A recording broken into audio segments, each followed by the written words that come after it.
Big news out of Congress today. We'll talk about that. Chip Roy is going to join us. How involved was the CIA in Ukraine before this whole war thing? All that, trouble for Biden, and so much more coming up on I'm Right.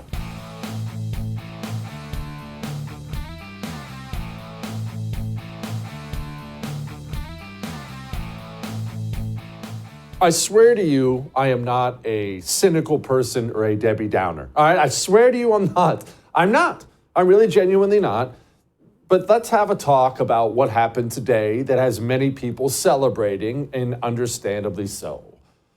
In case you just woke up, which it would be awfully late in the day, but in case you just woke up, Mitch McConnell, the current Senate minority leader, stepped up to the podium and announced he's stepping down in November from leadership. Believe me, I know the politics within my party at this particular moment in time. I have many faults. Misunderstanding politics is not one of them. So as I've been thinking about when I would deliver some news to the Senate, I always imagined a moment when I had total clarity and peace about the sunset of my work. A moment when I'm certain I have helped preserve the ideals I so strongly believed. That day arrived today. Okay, let's set aside the whole speech he just tried to give there. They all do the same thing. These bloodsuckers going to Washington, D.C. for 20, 30 years. You can't get them out of office with a crowbar until they're half dead or glitching out on camera the way Mitch McConnell has several times. And finally, once they've lost control of the last tiny little thread of power they were clinging to, they step up to the podium and announce that they're riding off into the sunset, doing their duty for America after fighting for the country for far too long. I'll get bent. Mitch McConnell just got done. He just got done like 5 minutes ago trying to guarantee amnesty into law. I'm not going to let this go. Sorry. As long as we're doing the swan song legacy thing of Mitch McConnell, I want to make sure everyone remembers the deal spearheaded by Mitch McConnell, we now know, that the Senate GOP tried to get through behind closed doors. It was a massive handout to every foreign country on earth, Ukraine and Israel and Taiwan. And of course, the trade-off was going to be they were going to secure the border. And then we dug into it and we found out that the border deal guaranteed amnesty for millions of people. In fact, it guaranteed millions more could flood into the country, and that's the Mitch McConnell deal.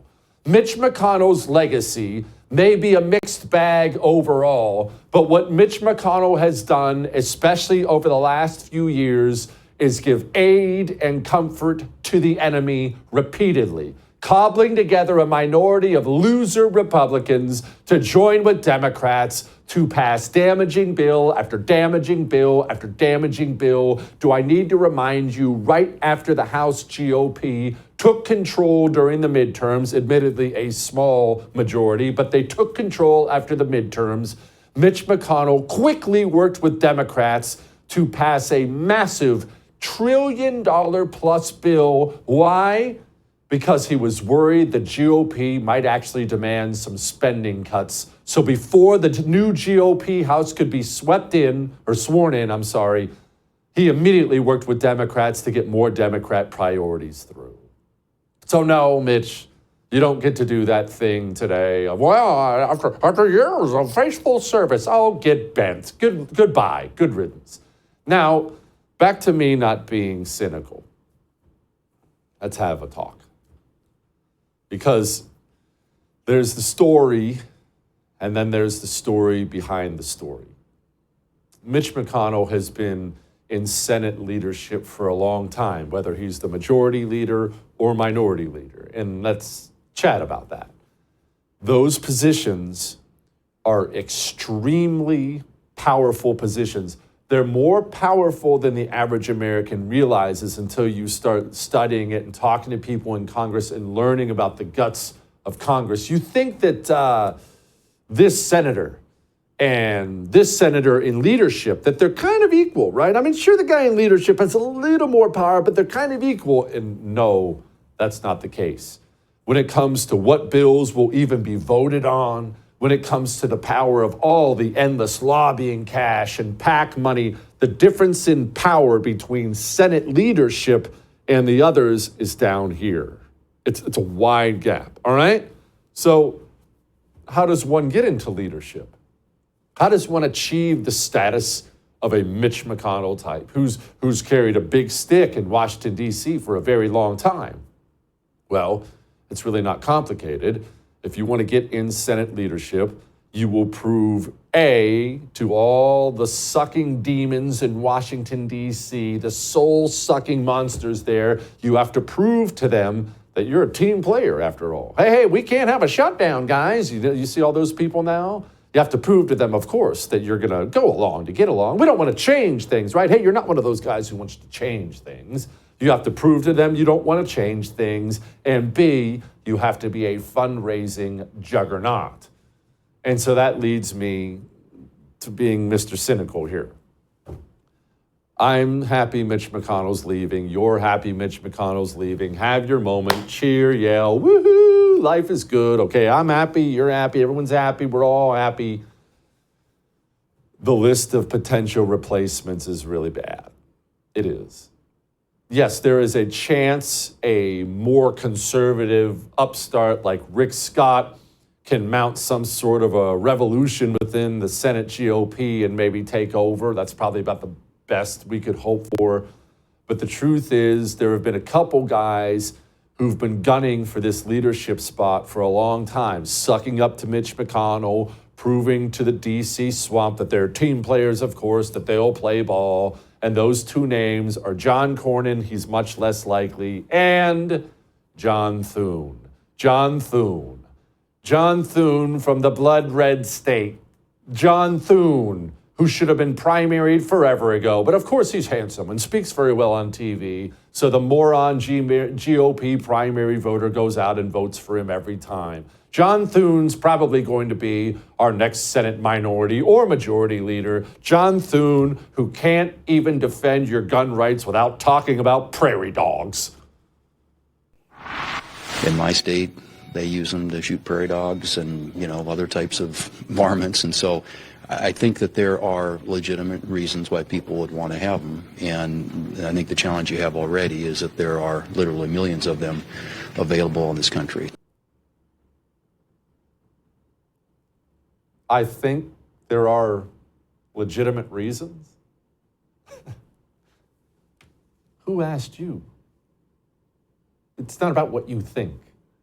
I have rights, and they're not subject to anything you think.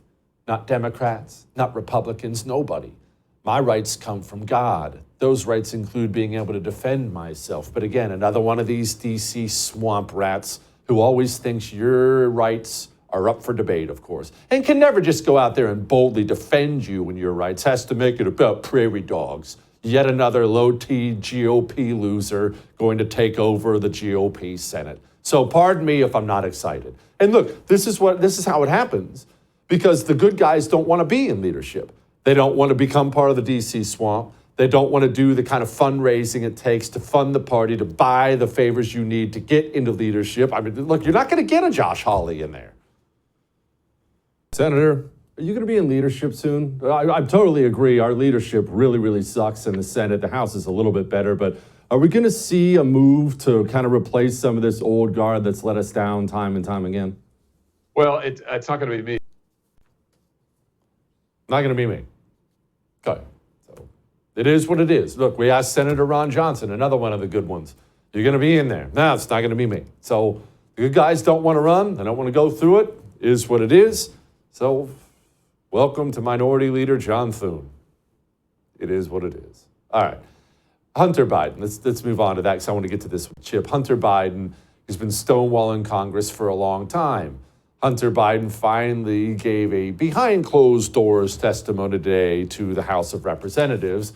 Of course, Hunter gave the old line, the line that sadly much of the GOP has parroted: "I did not involve my father in my business. Not while I was a practicing lawyer, not in my investments or transactions, domestic and international, not as a board member, and not as an artist. Never." That cracks me up. He still calls himself an artist. Well, obviously, as you know, you watch the show, it's not Hunter's business. Hunter doesn't have a business. Hunter has nothing to sell, no expertise of any kind. The only thing Hunter could ever sell as a cracked out 50-some-year-old loser is access to his powerful father. Hunter never had a business. Joe has a business. Let's talk to Chip about that. Joining me now, a great congressman from the state of Texas. Chip Roy was involved in this Hunter deposition today, although he is extremely limited in what he's allowed to say. So, Chip, I'm going to do what's very difficult for me, and I'm going to be delicate. I'm going to be really, really delicate here, and I'm just going to kind of open up the floor. I know you're only allowed to say a few things. You were there. We were not. Knowing that, what can you tell us about the Hunter stuff today? Yeah, well, first, great to be on. And we're going to quickly, I just want to say some prayers for some of the people in the Panhandle in Texas. There's some pretty bad fires up there. So we're all thinking about them, even though we're up here in the swamp trying to fight for them. And look, I can't get into the specifics, unlike my Democrat colleagues who are all too happy to go to the camera and frankly break House rules. We have specific House rules about not talking about a deposition while you're in the middle of it.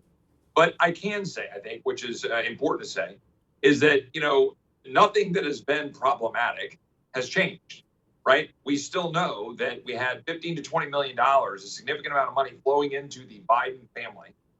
We know that this is money coming in from foreign sources. We still don't have answers on things like the exact amount of money flowing through and to Hunter Biden for a sports car from dubious sources connected to his work involving, the work in the Middle East and work involved in Ukraine and so forth.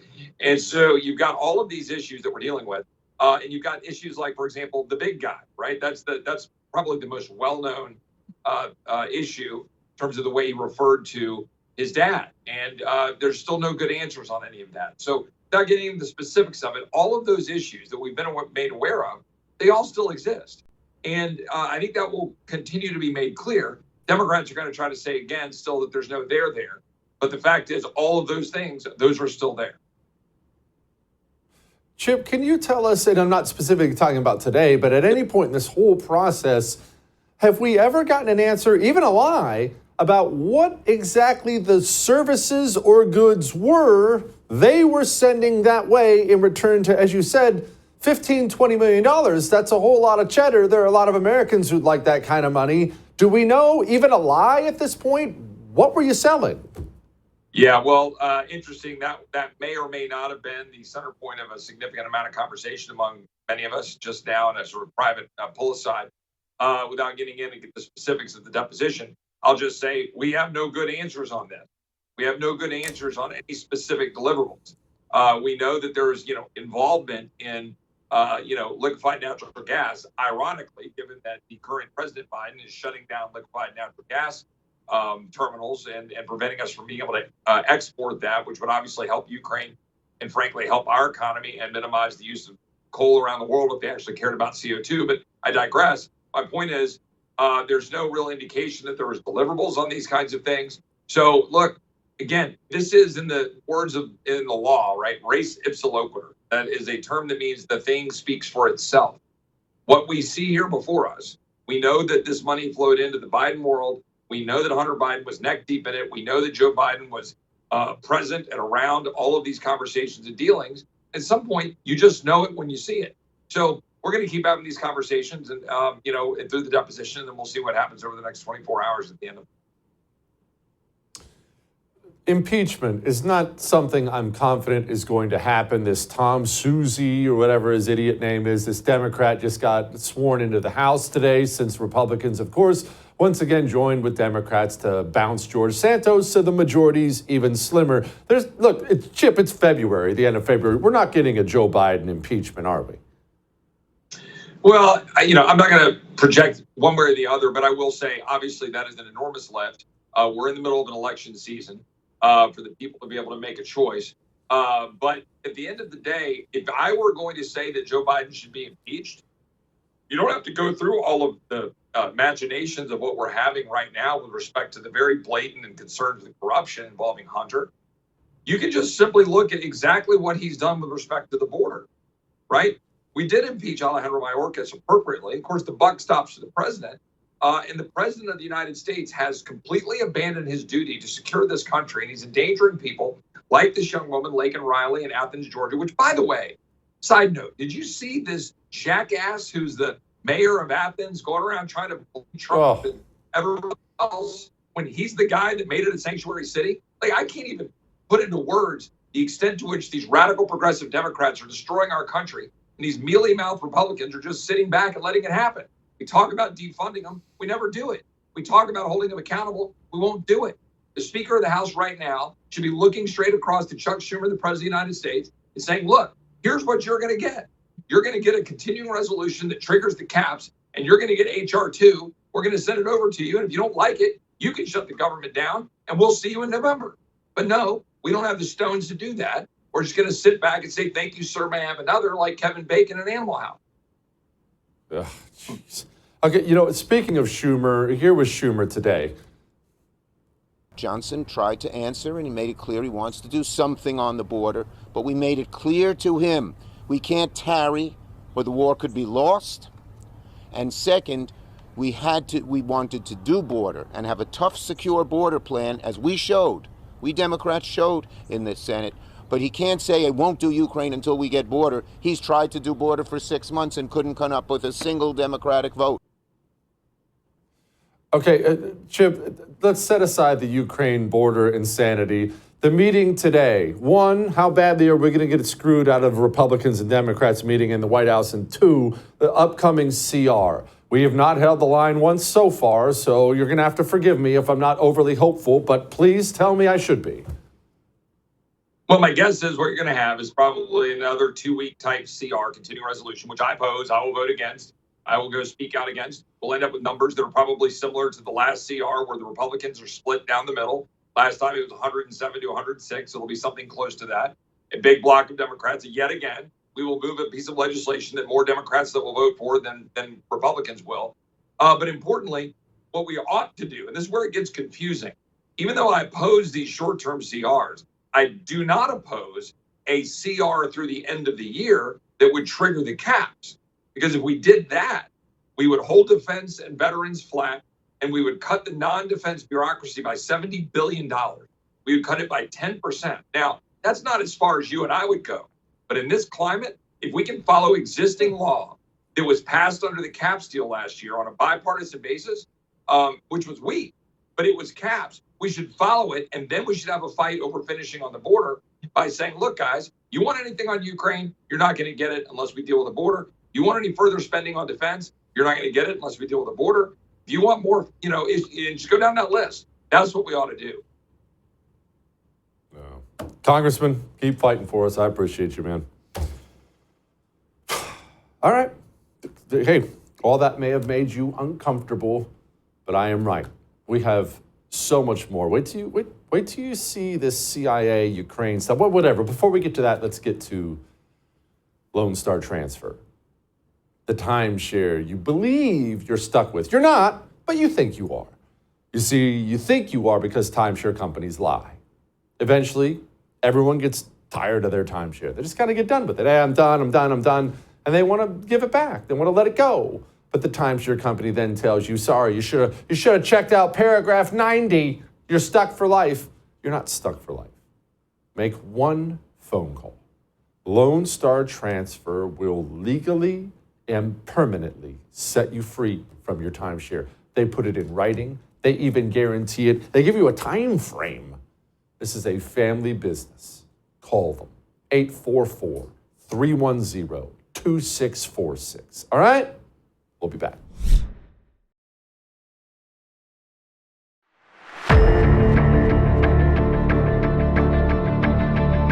You know what's weird?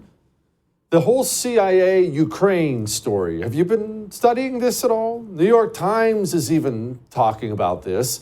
Long before Putin crossed the border, it looks like the CIA was involved in Ukraine. Really, really involved. How involved? What is this story?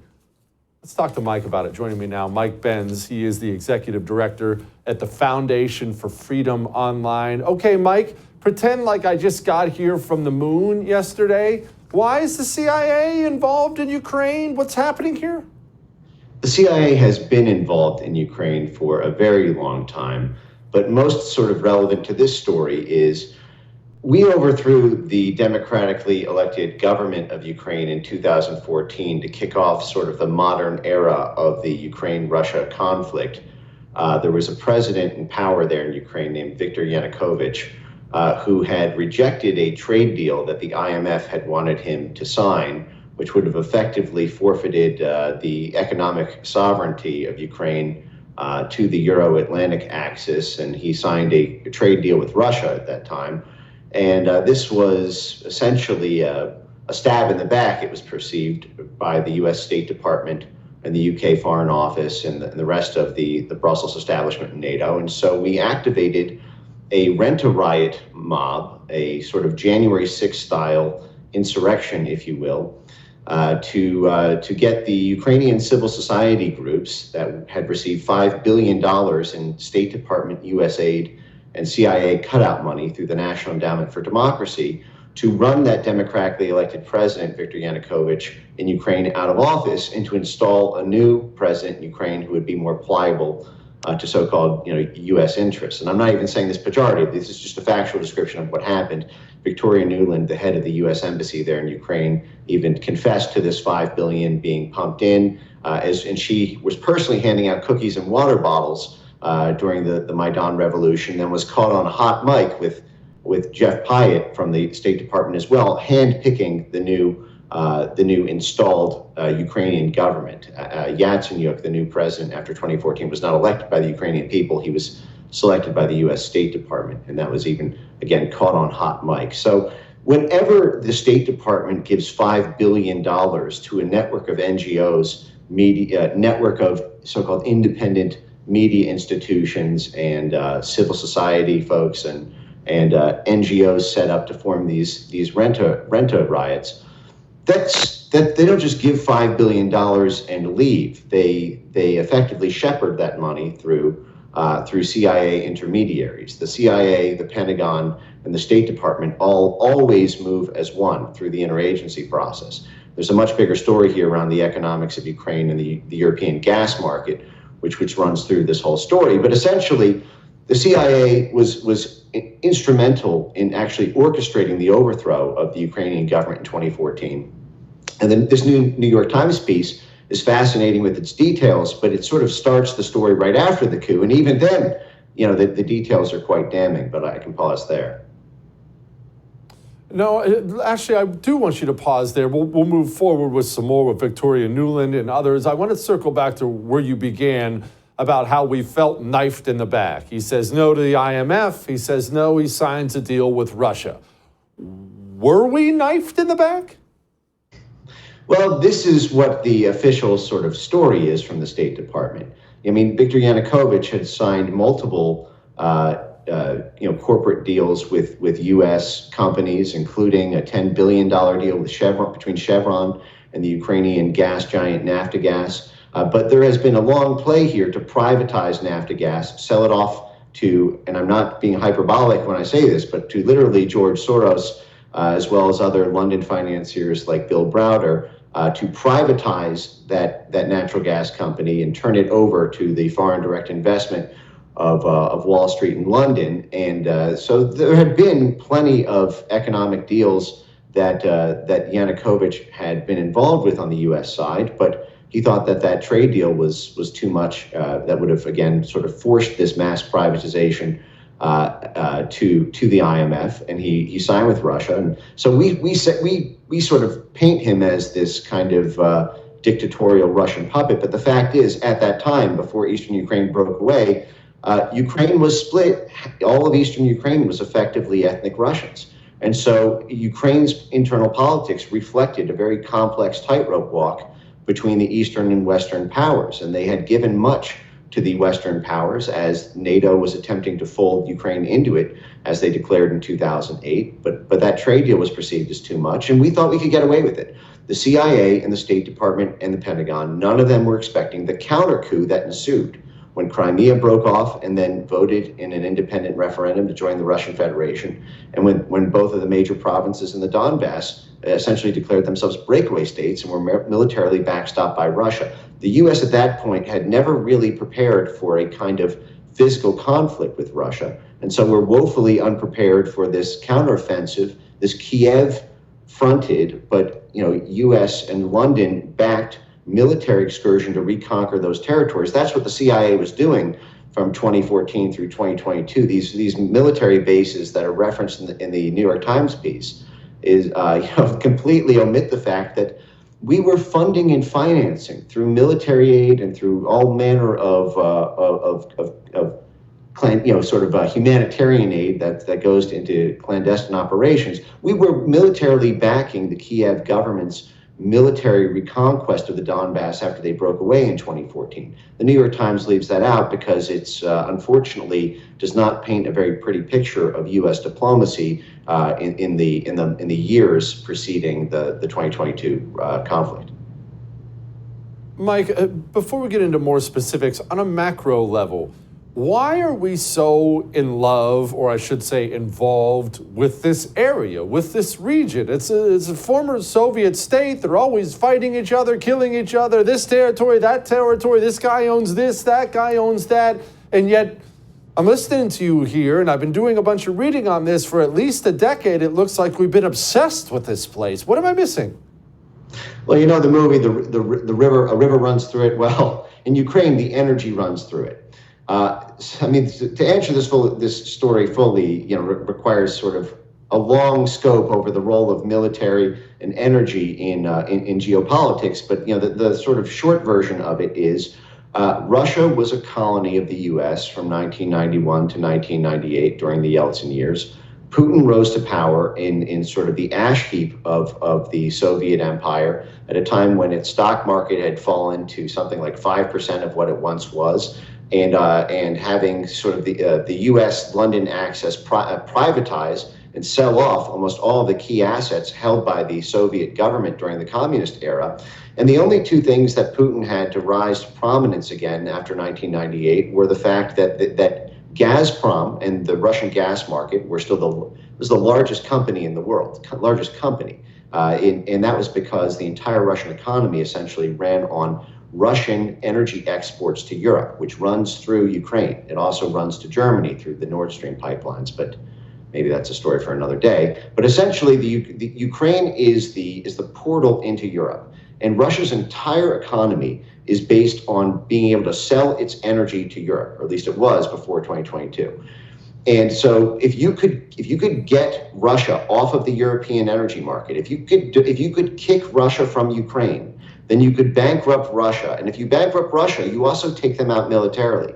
Russia opposes the U.S. militarily in almost every region on the face of the globe. I mean, the reason the President Obama did a land invasion of Syria, and he was only repelled because of Russian military backstopping of the Syrian government through the S-400 missile systems and others. Russia also has a robust arms industry. It's sort of their second export other than energy to all over Africa and Latin America, providing arms to groups that are being essentially locked in a destabilization conflict with Pentagon-backed forces. So if you can kill Russian energy, you kill Russian military. And so there's a lot of upsides from the foreign policy establishment's perspective to kill Russian gas and then have that essentially fall to U.S. companies. And this is classic sort of U.S. diplomacy from the 20th century. But you have to remember, Russia and that whole Eurasian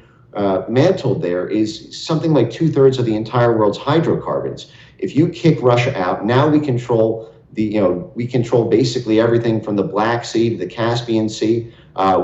Everything from Georgia and Azerbaijan essentially falls into our grasp as well. So if you can kick Russia from Ukraine, you basically win the entire Eurasian continent as well as unfettered militarism around the world. So there's a million reasons to do it, and the fact that you essentially rob them in the process by stealing $1 trillion worth of energy market proceeds by having U.S. companies like Chevron, Exxon, Halliburton, Shell in London take over the market through LNG of what Russia used to have through Gazprom. All of that, you would say, is, you'd make the argument is just classic 20th century diplomacy with how we built our middle class by doing this to every other country during the Cold War. But we were not expecting this sort of robust military response from Russia, and it has now sort of put the question to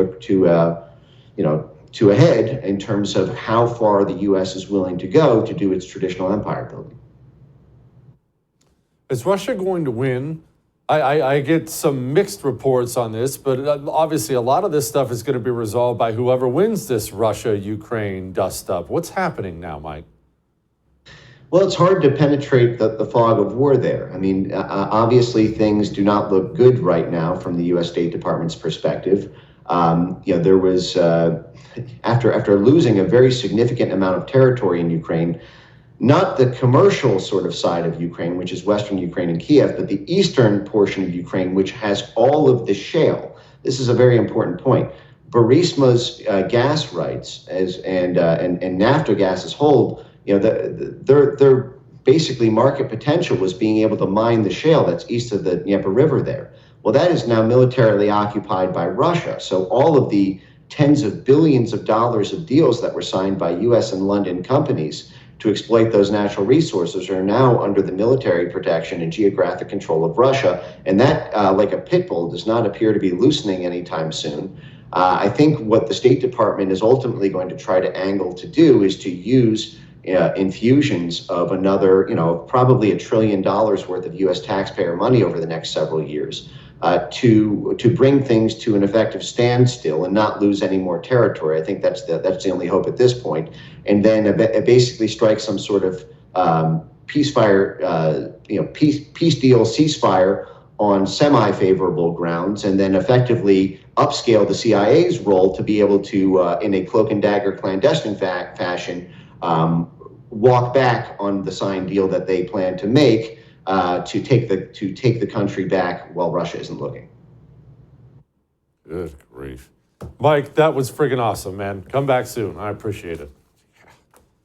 What a mess. But interesting perspective, right? History didn't start yesterday.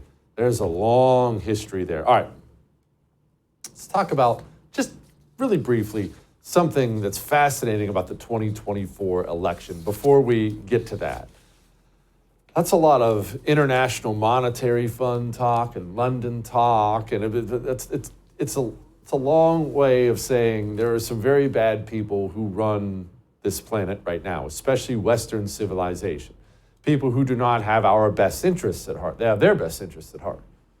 And so we have to take steps, all of us, to protect ourselves from our own people. I know that sucks, but that's where we're at. I don't tell you to buy gold or silver from Oxford Gold Group because I like the shine of it. I tell you that because precious metals are the only way to keep yourself financially safe from these horrible people. They're destroying the dollar. They're not even pretending like they're going to stop. They're not. They're going to wreck your retirement too. Let Oxford Gold Group get some precious metals in there as well.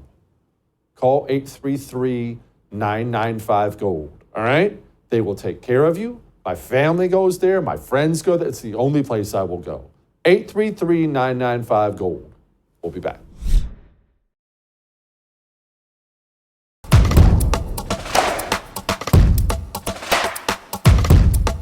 Something interesting took place last night, and it's setting up for something interesting that a bunch of people have seen coming in the 2024 general election. When I say interesting, it could be wonderful, it could be horrible. So allow me to lay this out there, and let me clarify before I say anything here. What I'm about to say very well may offend you. If you get offended by anything I'm about to say, remember, I don't care, all right? What I'm about to tell you is the truth. The American people in general, do not like the Democrat nominee or the Republican nominee. Joe Biden, Donald Trump. I realize we're talking about presumptive nominees here. I'm not talking about you, so do not send me your stupid email. I love Trump. Stop. The American people don't like either of them. Their unfavorables are both through the roof. Their favorables are both in the toilet for obviously very, very different reasons, and a lot of it's kind of crappy reasons, but it doesn't matter. The American people do not like them. And there's something else happening, and it's odd. You're seeing the dislike of the candidates from within their own party, and it's something people aren't discussing here in the primary process. Donald Trump is running away with the Republican nomination. He's the most popular Republican. Yes, all that stuff is true. Half Republicans, 40% of Republicans are consistently still voting against Donald Trump in the primaries. Does that translate to the general? How much of the GOP base does he lose? And Joe Biden, what happened yesterday in Michigan is stunning. There was a Democrat primary in Michigan yesterday. Over 100,000, actually over 140,000 Democrats showed up in the primary and voted uncommitted. And so, look, we'll get to Rashida Tlaib maybe in a second, but I just want to lay this out for you. Remember, in November, it's going to be all about coalition building. Trump's going to be, how many votes can I bring in? Biden's going to be, how many Democrat votes can I bring in? How many votes can I bring in? They're both going to try to build this coalition or that coalition.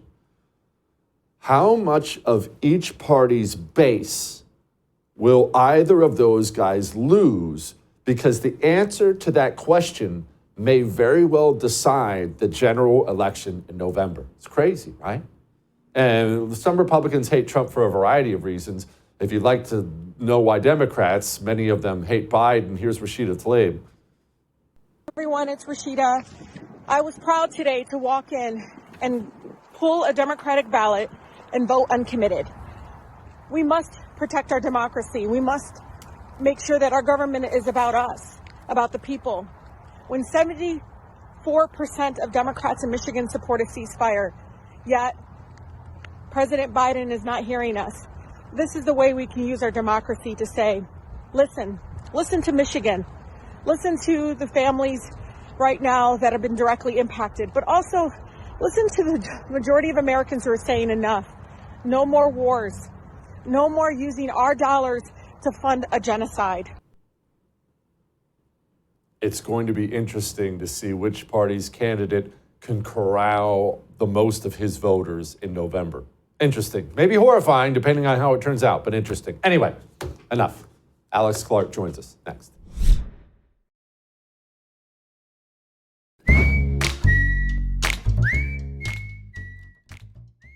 You know what we need to do more for Lighten the Mood videos? Just innocent stuff that puts a smile on your face. All the news is so yucky and heavy, right? Kids outside shooting hoops. Band cruises by. Kid sinks one. Gets the ovation.